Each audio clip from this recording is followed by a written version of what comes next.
Belum cerai, Andre Taulany sudah tebar pesona masa muda, sang istri bahas orang tersakiti.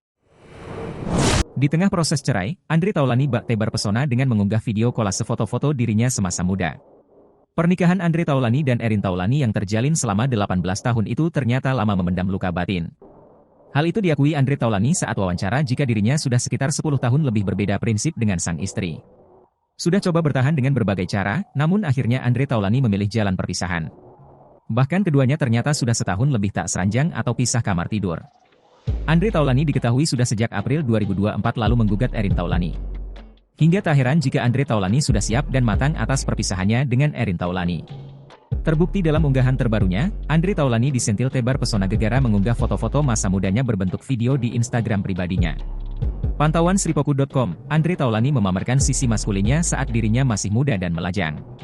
Tak hanya saat masih lajang, suami Erin Taulany juga memajang foto dirinya di usia 49 tahun. Sontak unggahan Andre Taulany memantik Sule berkomentar. Sule menyangka Andre Taulany sedang terbar pesona di tengah proses perceraiannya. Tebar pesonisme nih, ledek Sule. Namun kontras dengan Andre Taulany, Erin Taulany justru mengunggah sebuah video kajian dari Hanan Ataki tentang orang tersakit dan disolimi. Dalam instastory-nya, Erin Taulany menyinggung amalan tentang seseorang yang diam saat disakiti.